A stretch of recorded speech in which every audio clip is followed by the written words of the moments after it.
दास्तान की जाए तो हमारे उलमाए कराम, हमारे बुजुर्ग दीन, ये देवबंद के नासिर थे मोहम्मद हुसैन, जिन्होंने आजम मोदी जी ने कहा कि तिरंगा हर घर में पहुंचना चाहिए, हर इस्टेब्लिशमेंट में तिरंगा झंडा होना चाहिए। चलिए देर आए दुरुस्त आए, क्योंकि नरेंद्र मोदी जी आरएसएस की पैदावार है, प्रचारक है। जिस तिरंगा नहीं लहराया, भगवा लहराया, वो आज थोड़ा सा तिरंगा लहरा रहे हैं।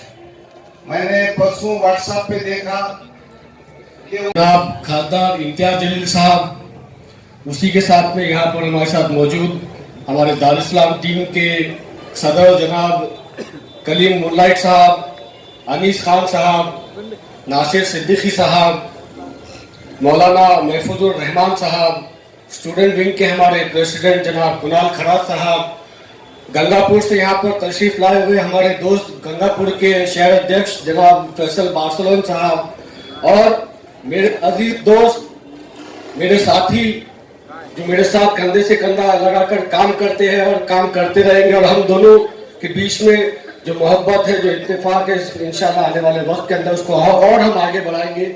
ऐसे मेरे अजीज दोस्त Aurangabad city president, x city president जनाब शारिक नजबंदी साहब, और तमाम मेरे दोस्तों बुजुर्गों, अस्सलाम वालेकुम। आप सबको मेरी तरफ से, मेरी जमात की तरफ से 75th इंडिपेंडेंस डे के मौके के ऊपर बहुत बहुत शुभकामनाएं मैं देता हूँ, बहुत बहुत मुबारकबाद मैं देता हूँ। मैं जानता हूँ कि जितना मजमा यहाँ पर जमा है, तो वो मजमा किसी एक शख्स को अगर सुनने के लिए यहाँ पर आया है, तो वो मेरा और आपका शेर है जनाब इम्तियाज जलील साहब को आपसे सुनने के लिए आए हैं। तो मैं आपका कोई टाइम वेस्ट नहीं करते हुए मैं अपनी बात खत्म करता हूँ और अपना वक्त देता हूँ मेरे और आपके हीरो जनाब इम्तियाज जलील साहब को। जज़ाकल्लाह, शुक्रिया बहुत बहुत। आपा से पर्दा अपना रोल प्ले करने वाले कलीम साहब, मेरे तमाम नौजवानों, बुजुर्गों और दोस्तों, अस्सलाम वालेकुम रहमतुल्लाहि व बरकातहू। आज चूंकि यौम आज़ादी, हम 75वीं यौम आज़ादी मना रहे हैं, मैं आप तमाम लोगों को मुबारकबाद देना चाहता हूँ। इस मौके पे चूंकि हम और आप सब जनाब इम्तियाज जलील साहब को सुनने के लिए आए हैं, तो बस मैं मुख्तसरन 5 मिनट में अपनी बात खत्म करूंगा इंशाअल्लाह। मेरे नौजवानों, जिस जोश और जज्बे के साथ आप यहाँ पर खड़े हैं, जिस बाइक रैली का आप इंतजार कर रहे हैं, और जिसकी बुनियाद औरंगाबाद शहर में तकरीबन 7 साल पहले मजलिस इत्तेहादुल मुस्लिमीन ने डाली थी, ये एक ऐसा अल्लाह रब्बुल इज्जत ने हमारे दरमियान एक ऐसा जरिया पैदा किया है जनाब बैरिस्टर असदुद्दीन ओवैसी साहब और जनाब इम्तियाज जलील साहब की शक्ल में, कि जिन्होंने हमें दूसरों के मुकाबले में, दूसरे जिस तरीके से इस तिरंगे पर अपना हक जताया करते थे, हमारे कायदीन ने भी हमें सिखाया कि आपका भी हक है इस तिरंगे पर और आप भी इस पर अपना हक जताइए। और इसी हक जताने के लिए आज हम और आप इंशाल्लाह बाइक रैली की शक्ल में शहर में इत्तेहाद और इत्तेफाक का पैगाम देंगे। मेरे नौजवानों, एक लड़ाई तो 75 साल पहले अंग्रेजों से लड़ी गई थी, लेकिन अब एक और लड़ाई लड़ना है इंशाल्लाह, जहां पर जुल्म के खिलाफ हमें आजादी मिलेगी, जहां पर नाइंसाफी के खिलाफ हमें आजादी मिलेगी। और ये आजादी कैसी मिलेगी? ये आजादी उस वक्त मिलेगी जब हमारे और आपके दरमियान मजलिस इत्तेहादुल मुस्लिमीन जैसी जमात, जो हर दबे कुचले समाज की आवाज उठाने के लिए यहाँ मौजूद रहती है। तो मेरी आप तमाम लोगों से गुजारिश है कि जिस इत्तेहाद और जिस जोश और जज्बे के साथ आपने हमारे कायद की आवाज पर लब्बैक कहा, यही जोश और जज्बा हमें मुस्तकबिल में भी कायम रखना है, ताकि हम अपने आने वाली नस्लों को ये बता सके कि हमने तुम्हारे लिए कुछ किया था, यौम आजादी मनाई थी, और इस यौम आजादी के बाद अब आने वाले मुस्तकबिल में तुम्हारा रोशन मुस्तकबिल है।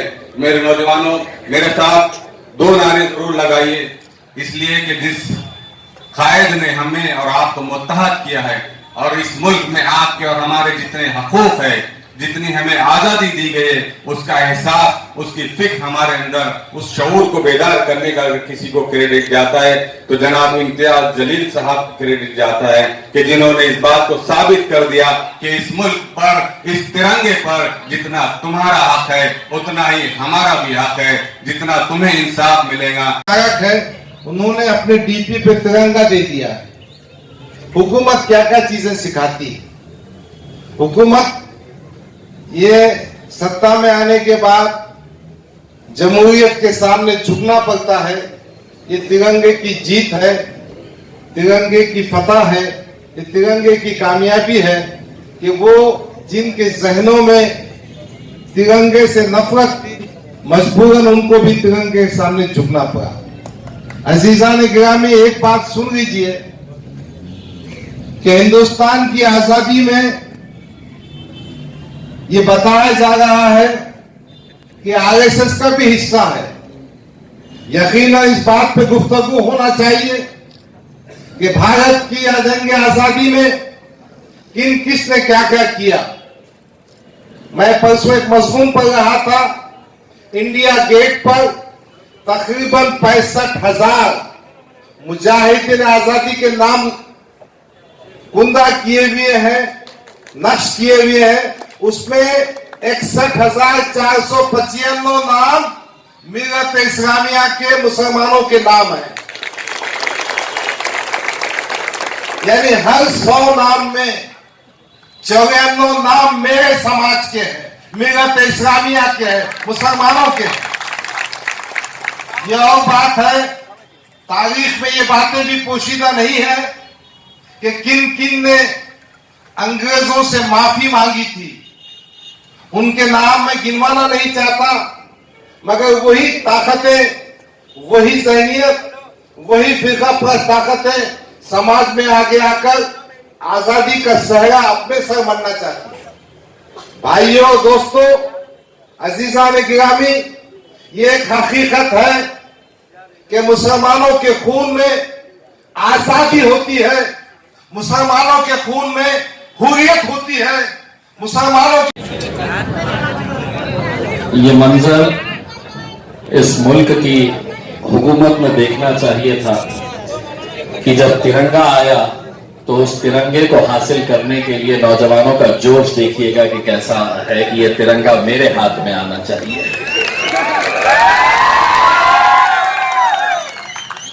जब पार्लियामेंट के अंदर मोदी साहब ने ये ऐलान किया कि 13 से 15 तारीख तक हर घर पर तिरंगा लगना चाहिए,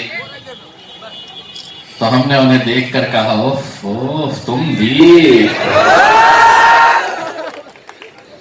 चलिए, इन 75 सालों के अंदर इस मुल्क के मुसलमानों को इस बात का फख्र होना चाहिए कि जो दौर जिसका चल रहा है, जिसकी हुकूमत इस मुल्क के अंदर है, आखिर हम लोगों ने उन्हें मजबूर तो किया है कि उनके झंडे को हटाए और हमारे तिरंगे झंडे को हर घर के ऊपर लहराए।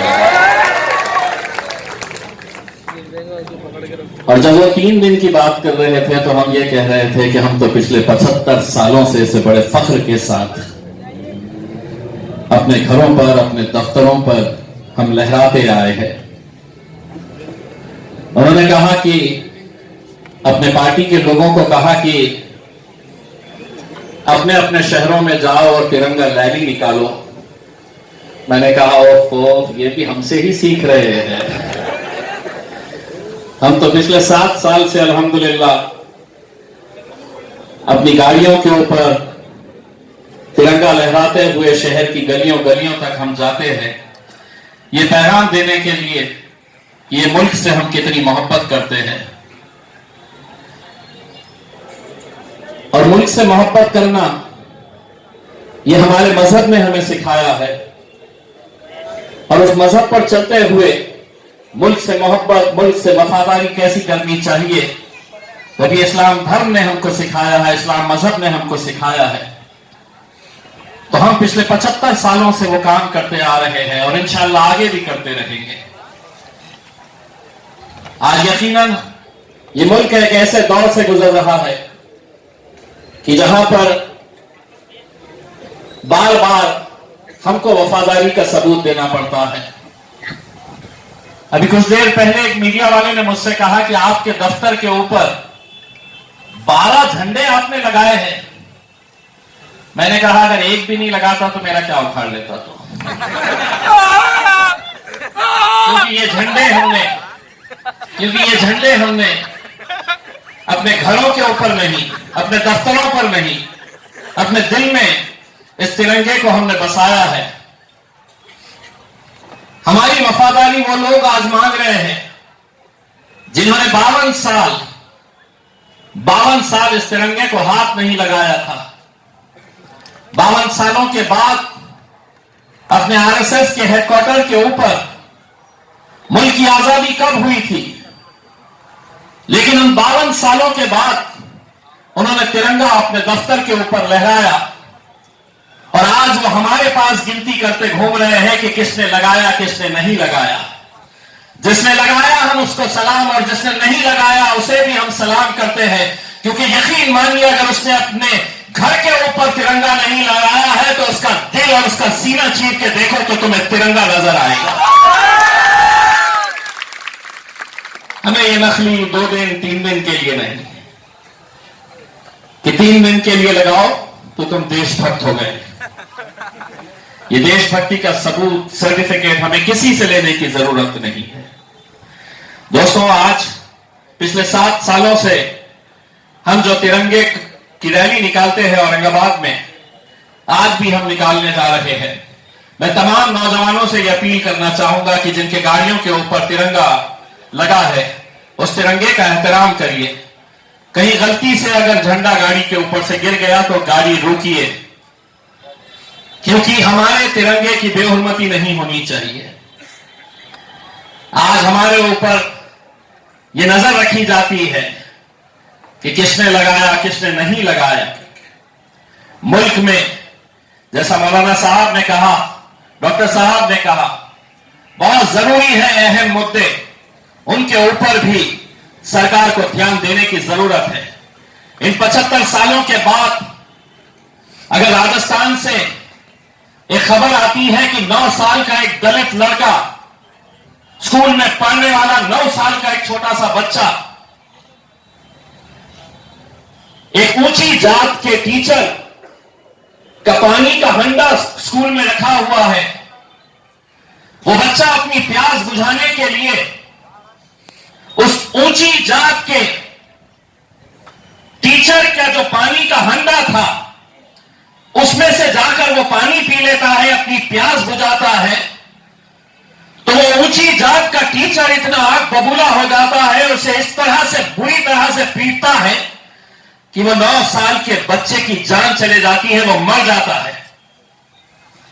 क्या आजादी इसलिए हासिल की गई थी कि हम आजादी के 75 सालों के बाद ऊंची जाति नीची जाति का भेदभाव, ये लड़ाई आज भी जिंदा है। जब मुल्क आजाद हुआ, बाबा साहब अंबेडकर जी ने संविधान बनाया, तो उसी संविधान के अंदर कोई ऊंचा नहीं है, कोई नीचा नहीं है। ये मुल्क जितना नरेंद्र मोदी का है उतना ही अधिकार और उतना ही इख्तियार इम्तियाज जलील का भी इस मुल्क के ऊपर है। कोई बड़ा कोई छोटा नहीं है। लेकिन आज बार बार हमसे वफादारी का जो सबूत मांगते हैं, कहीं ना कहीं आज उन्हें ये तिरंगा रैली के जरिए हमें दिखाना है। मुझे नासिर भाई ने अभी बताया कि अलग अलग पार्टियों के तिरंगा रैली निकली है, किसी में 25 थे तो किसी में 50 थे। जब हम सड़कों पर निकलेंगे तो सड़कों पर हमारे सरों का समंदर देखने को मिलेगा जो तिरंगा लहराते हुए। मेरी सिर्फ आप नौजवानों से अपील है कि कोई ऐसी हुल्लड़बाजी ना करे, कोई गलत तरह के कोई नारे ना लगाए। आज यौम आजादी का 75वां साल हम मना रहे हैं और उसे पूरी शान के साथ, पूरे जोश के साथ, पूरे जज्बे के साथ आप हमारे साथ चलिएगा। मैं इस मौके के ऊपर हमारे जो जिला सदर थे समीर साजिद साहब, उनका तहे दिल से शुक्रिया अदा करता हूं कि 2 दिन पहले ये तय हुआ कि पिछले कई सालों से हम जो झंडा वंदन का कार्यक्रम लेते हैं वो इस बार भी दारुसलाम के ऊपर लेंगे। और 2 दिन के अंदर उन्होंने दारुसलाम को जिस तरह से सजा दिया है, मैं समझता हूं कि समीर भाई के लिए भी आप तालियां बजाकर उनका स्वागत कीजिए। शारिक नक्शबंदी साहब, हमारे पार्टी के दूसरे जितने भी ओहदेदार हैं, अभी फिलहाल औरंगाबाद शहर के अंदर कोई बॉडी नहीं है। मैं तमाम आप लोगों को कहूंगा कि जो लोग काम कर रहे हैं, इंशाअल्लाह 2 दिनों के अंदर हम वो बॉडी का ऐलान भी करेंगे औरंगाबाद के अंदर। हम अभी एक पार्टी की तरफ से एक हमारी इंडस्ट्री की एक कामगार यूनिट भी हम शुरू करने जा रहे हैं, ताकि जितने इंडस्ट्रीज हैं यहां पर, उनको हमारे नुमाइंदे जाएंगे और ये बताएंगे कि अब इस इंडस्ट्री के ऊपर ये नौजवानों को भी नौकरी मिलनी चाहिए। वो बॉडी भी बनाने जा रहे हैं। मैं 2 दिनों में इंशाल्लाह प्रेस कॉन्फ्रेंस लेके हम ये तमाम नई बॉडी का ऐलान करेंगे। और आप जिसे चाहते हैं, आपने मुझे चाहा तो मैं दिल्ली गया। अब आपके शहर की, आपके जिले की नुमाइंदगी जो होना है वो हम इंशाल्लाह आने वाले 2 दिनों के अंदर प्रेस कॉन्फ्रेंस लेके इसका ऐलान करेंगे। बस आप लोग हमारे साथ तिरंगा रैली के लिए निकलिएगा, कहीं कोई हुल्लड़बाजी ना हो, इसका ख्याल रखिएगा। बहुत बहुत शुक्रिया। बहुत शुक्रिया।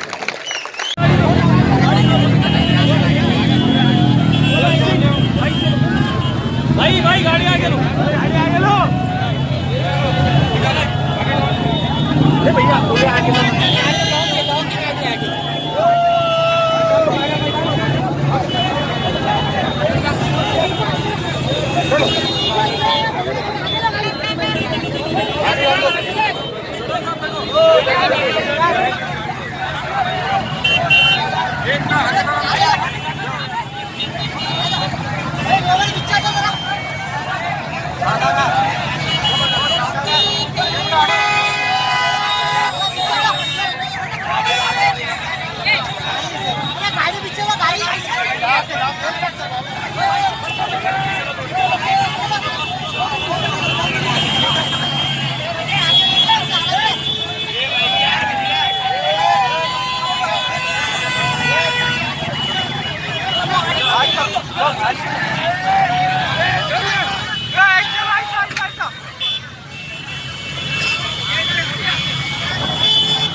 रोज़ नई खबरों को देखने के लिए हमारे औरंगाबाद समाचार चैनल को सब्सक्राइब कीजिए और नोटिफिकेशन पाने के लिए हमारे बेल आइकन को दबाइए ताकि हर खबर की नोटिफिकेशन आपको मिलती रहे।